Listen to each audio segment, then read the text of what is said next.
Well, here we are in Cavan County Library, Johnston Library here in Cavan Town today, and what an interesting morning this is.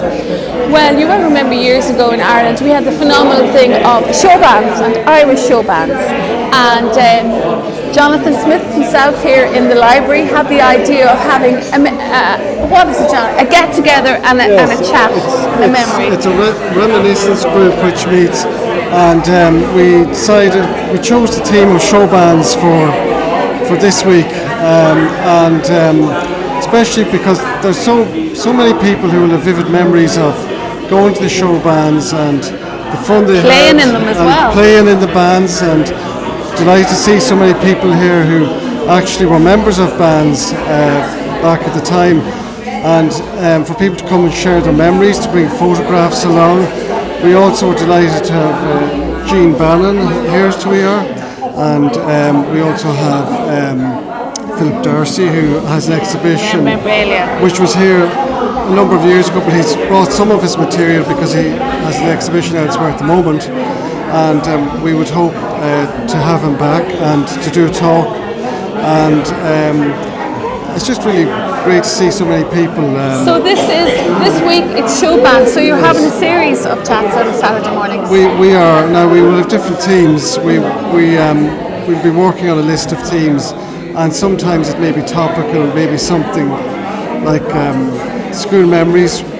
Kids are going back to school, or it could be old farming methods, or it could be again something else on the musical line, or it could be anything at all, really, you know. But today it's showbands. Today it's showbands. So stay with us now. We're going to have a chat with people who played in bands, people who remember showbands, and we'll have a look at some footage and photos from showbands of the 1960s, 70s and 80s in Ireland.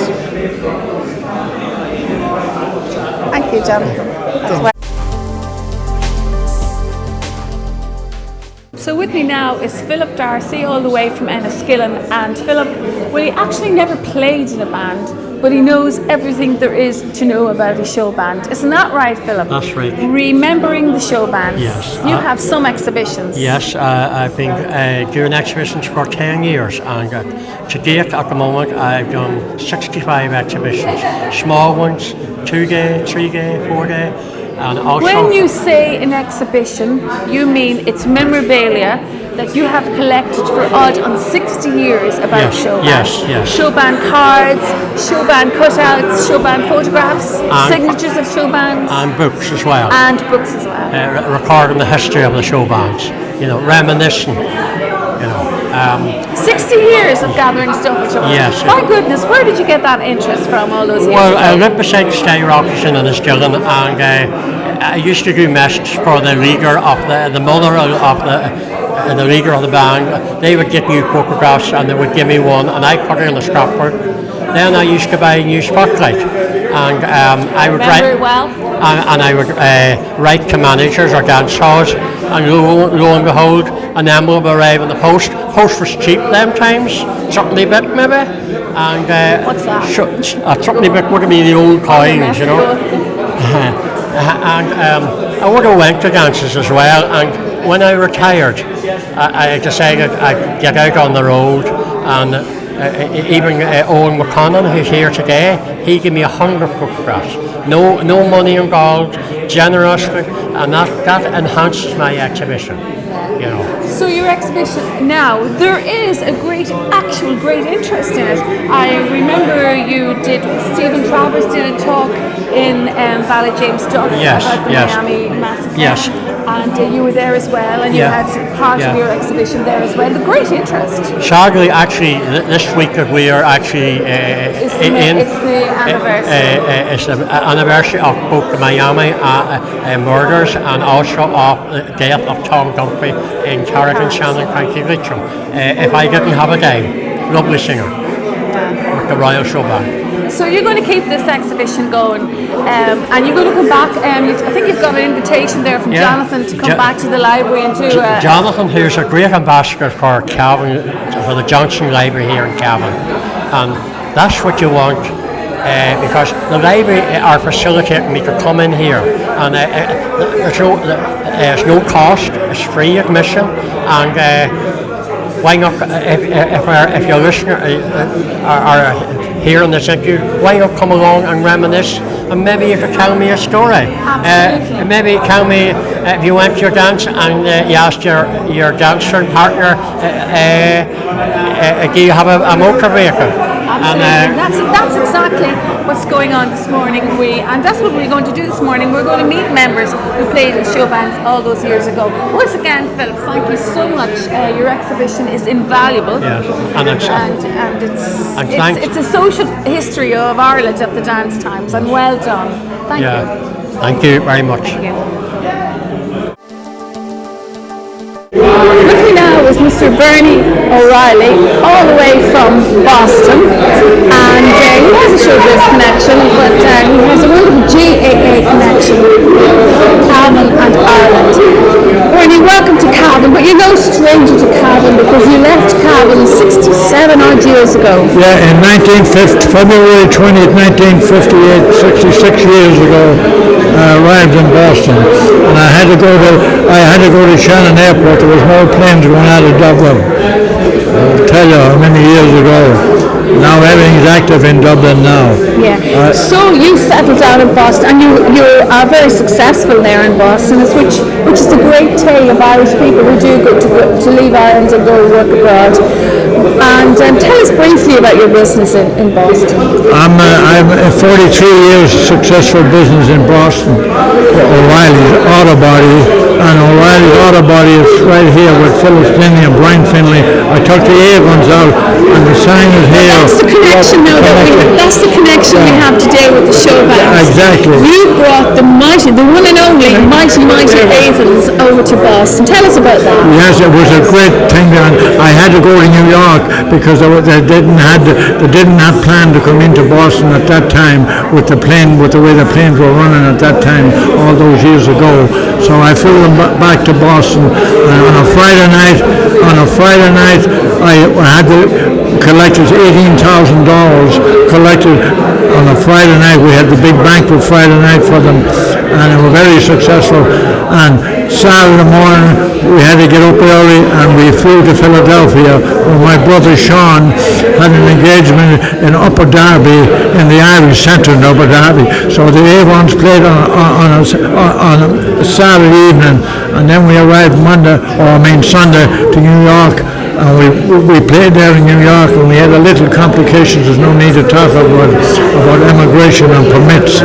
But we got a very successful tour with the mighty Avons, and I have to be thankful to Brian Finley, God rest him, and Phyllis is here today, and she handed me this priceless picture here for O'Reilly's Auto Body for taking them out here. This is what I give my customer when I do a job. This is O'Reilly's Auto Body, 43 years in business. And my son runs the business now in Watertown. I go to work every day, and my daughter's in a successful business. Bernie, tell us what age. Just shock the people out there. Tell us what age. Do you mind telling what age you are now? I was born in October 30th, 1936.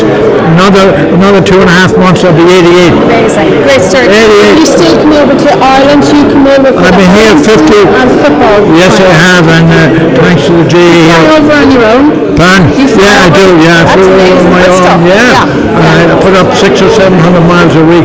That's what I do in Boston. Amazing stuff. Picking cars up and going to customers and everything. Well, okay, and if you want to know more about Bernie, as he was telling me, the Anglo-Celt has done fantastic write-ups on Bernie over the years, so you're absolutely amazing and well done. You put Bannon on the map. No, I put Bannon on the map, and put Cavan on the map in Boston as president of the GAA in North America, president of the GAA in Boston. I refereed for 15 years. Well done. I think maybe it might be too young here, but they said I'd be almost 15 years referee, and I almost become like Simon Degnan. Simon Degnan was a referee here for almost 20 years in Ireland. So they used to call me Simon Degnan. Well done. Thanks to everybody from Cavan for all the great work you do bring the GAA to the fore, and of course the mighty Avons in their day. Thank you to you for speaking to us, Bernie Reilly, all the way from Boston. Thank you. Thank you very much.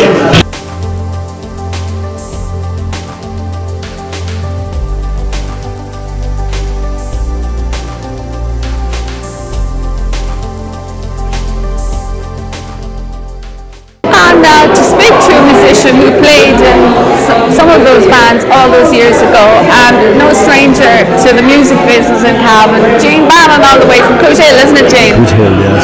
Yes, I heard the name Gene Bannon long before I knew you. You're synonymous with music, that's what I'm trying to say. So, you played a very unusual instrument at the time, back in Cavan, saxophone. Saxophone, yeah. So tell me how you got into the saxophone. I remember I was in a concert, during Lent, and when the concert was finished, I went to a dance in Monaghan, and there was a band called the Johnny Flynn Band from Galway, and I was absolutely knocked out with the sax player, and that's what I wanted to do. You looked up when you said, I want to do that. That's right. Yeah. It was brilliant playing. And so where did you get a sax in those days? I actually bought it in Navan. There was a little music shop in Navan, and I started with that. I played piano before, so I transferred everything onto the saxophone, The piano is a good basic instrument to start on, isn't it, really? It gives you the basic rudiments of music, and then you can transfer onto anything, which is what most people do. So now to get on to the show, because you have been a professional musician for many, many years, to get back to the wonder of the show bands, the live music, it was brilliant in the day. Big hall or small hall, it didn't matter. Crowds loved it. Live music, no drink involved, just live music, live dancing. But it grew out of the dance bands, because the dance bands all they sat down on stage. They sat down. I remember, say Morris Mulcahy down there from Cork, and they sat down. They were nearly an orchestra, and they had their sheets of music in front of them. But the story goes that one of the bands, a very popular band, the Clipper Carlton, they used to sit down, and at some stage they decided to stand up, and the whole thing just clicked. Amazing. And it went on. That's the story I was told. And of course, when you're standing up as a musician as well, you're not likely to have your music in front of you then. Exactly. So you guys stood for 2 hours on the stage without music in front of you. You did it by rehearsal and by ear. Yeah. Okay, so tell us what it was like visiting the show bands. You would be playing to, full hall. Okay, name the bands you played with. The very first band I played with was a local band called the Jordanaires, and I got a lot of experience from that. And then I went from that to a band called the Clip Races in Monaghan, and then I went to a band called the Pat Campbell Show. It was a very established band, did an awful lot of work, and I went from that then to Dublin to a band called the Millionaires. We weren't millionaires, I can assure you. You were very poor, you were telling me. So I was with them for about 5 years, and then I moved to Joe Dolan's band, broke up, and all the lads left Joe Dolan, and we formed a band called The Times, and we featured the Swallow Brothers. Tommy and Jimmy, Yes, they're singer-songwriters, So I was with them really for 10 years. So you were a true musician, you did only that job. Did you keep a day job as well? It's a very busy time. I mean, you could be like 4 nights a week. 4 or 5 nights a week, and in the summertime you could be doing 6 nights a week. Yeah. Okay, so now tell me about the dances and the packed halls. You would have seen many things, and we were speaking earlier, and I said, did you ever see a fight? Oh, we did. We saw a lot of that, all right. But we just accepted that. Generally, went over our heads. I never saw anything You just terrible. keep playing. Tell me about the priest. Oh, yeah. There's a famous ballroom in Carrickmore, in County Tyrone, on a Sunday night venue. There was always about 1,500 people there. And the priest had he used to run the dance. And when the rounds would start, he'd get into it. And into the middle of them and separate them. And it was a tough man. He's the best bouncer around, that guy.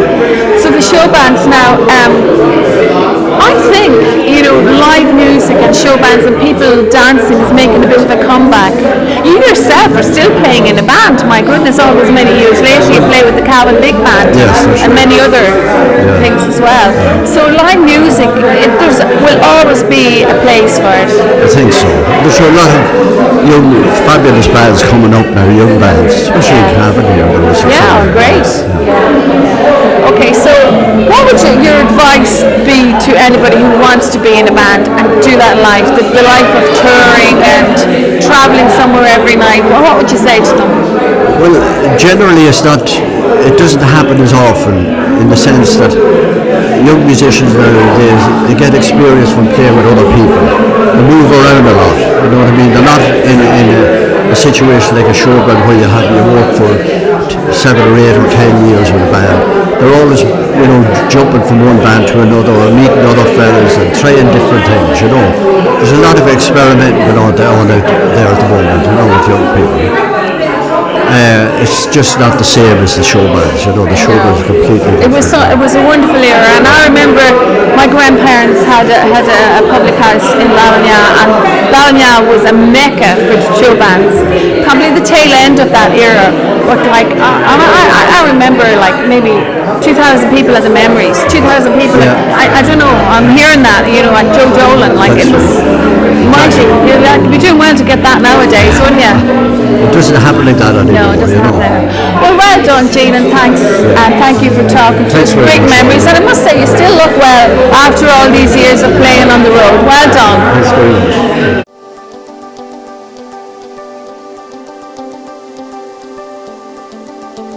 And another show band member player is all the way from Calvin Town. Here today is Richard Graham. Richard, very interesting. We'll talk about your show band later, but your beginning of music was in an accordion band. Yeah, in the Scouts. Well done. Calvin Boy Scouts.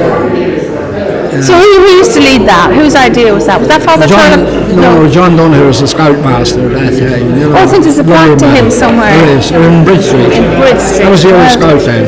Rightio. That's where we used to go. So tell me what it was like to play. I played whistle in a band once, but it wasn't as exciting as playing an accordion, I'm sure. Go on, tell me about it. It was marvellous. We'd play around to collect money for the band. We could start, we'll say, in Ballina, Brannard, good place, yeah. Longford. And then another day we might go to Virginia, Kells, Navan. And then you played and collect money. Oh, we did, yeah, for the band. That's kept us going with equipment and stuff like that. Uniforms. And then the icing on the cake was the Ulster final in Clonus. We lead the team around. I keep saying to people, I played in 4 Ulster finals in a row and I never got a medal. Well, that's good to play in 4. Well, we got to beat all the great town players, Derry, Tyrone, and I forget who Armagh. Nice. Yeah, and you were never sent off either. Obviously. Okay, so then you went from the accordion. What did you play then? Saxophone. Yeah. Oh my God, the same as Gene Bannon. He went from the piano to the saxophone. The saxophone. So what influenced you to pick up? What influenced you to pick up a saxophone? I love the instrument. Same with Gene. At the Scoutmaster in the early years to have a brass band, so as I could get playing the saxophone, but he said the instruments were too dear, which they were. Right. Saxophone very expensive. Right. And then, did you get lessons or did you have to pick it up, lick it off the ground? No, well, I've been from Brooks first of all. We were in the music with John Donoghue anyway. So we had a few Brooks there, and then I went to one of the best saxophone players in the country. He was named Eamon Frosty Donoghue. He lived there where the Fingale office is now in Cavan. Right. He was marvellous, clarinet and saxophone player. Wow, he was so a wind man. To him before he go out drinking. And get him. Get the good stuff out of him first, yeah. So well done. So then you played in a show band. Oh my goodness, do you realise how much I wanted to play in a show band when I was young? That was my dream to sing in a show band. Anyway. That's the easiest part. I didn't get that far. I know, I've spoken to people about the lifestyle stuff.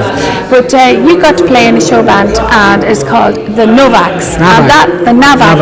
And that is like phonetic of Calvin spelled backwards. Exactly. Very interesting. Took out the C and put in a K. A Calvin Cola. Yeah. So tell me about the Novaks. What years were you playing? Were you on the road? We started really practice around 65 we'll say. We really got into it up until 71. And then you were in the thick of the show band era then at that Oh yes, no doubt about it. So touring the roads, how many nights a week? This time of the year with carnivals running and everything it could be 7. But most times now we weren't a really big band. We were a good enough band, but 3 or 4 nights. Yeah. shall we Too say. many in the Including here. Many a night. Many would fill the hall. Many would be in the hall, like hundreds. Well, anything from a bad crowd of 50 up to 1,500, Yeah. you know, Amazing stuff. depending on where you were. And as I say, we weren't a top band, we were in the middle of the Okay, so you did covers, or did you have any of it? You did covers, was it? Yeah, you did. You didn't do your own music. No, various. Although Jerry wrote a few songs, we did a few of those. That's Jerry Graham we're talking about. Yes. Oh, that's his wife. He was the man, musical director we call it. You know, he done all. And Mr. Smiley, he's still going today and doing bits and He pieces, does, isn't he? yeah. I think he has a tune on Facebook. Yeah, I've seen him. Every day. Mr. Smiley, yeah. Jerry, I tried to get him to come down today, but he had an arrangement to go to some party for a relation of his. You know. Okay. So to get back to the Showband years, the life on the road and everything, did you have a day job as well, or did you just... I did, yeah. I was on the road for McCarran's, salesman. My goodness, so you had a day job and the Shanton. Well done, that was Straight to work. Out of work into the van. The van Out of the van into work. Oh my God. Very little sleep at times. That's amazing. You know. Yeah. That was great though, you know, So you were able to do it at that How long age. would you play for a night? 2 hours? 4 hours. 4 hours? 9 to 1 was most dances, in some cases 9 to 2. That's amazing. Did you do it on a loop? Not all play the the time. same? Now, there was a lot of places where you could have a relief band. Right. So your program then, would you like play different songs for 4 hours? Yeah, so you could repeat one or two, Yeah. not too many of them. No, but That's amazing. we all had, like I sang about 3 or 4 songs, but the lead singer, Dag Carroll, he could sing half the songs, and Brendan Hutchison, you know, and some of the other boys like Bill McCusker. Okay, so did you see this? There's a book out at the moment called, just hold on there, and it's called From Tango to Twist, and that's an encyclopedia of all the show bands in Cavan, and I have read through that, and it's the most interesting book. It's a great book, you should get it. So you have to go online to get it. Oh, yeah. And it's an encyclopedia of all the bands of those 50s, 60s, 70s, 80s, and who played in the bands, their hits and everything. It's you're in there, the Novaks are in there, you're in there. Every band in Ireland, isn't that amazing? It just goes to show you, Richard, how important and how big a phenomenon it was, the show bands in that era, wasn't it? Marvellous, sure, that's what it was. I mean, what was it, 300 bands, 500 bands, I don't know. Touring the country every weekend. The book over there is a matter. Yeah, the Irish show, the show bands. I have read that book as well. Yeah. So now, to get to today, are you playing any music now? No. Ah, that's a shame. You'd be asked up to sing when they want to get the crowd out at night. Well, at least that's good. Well done, and thank you very much, Richard, for talking to Thanks us very much on yourselves. Cavan TV, and thank you.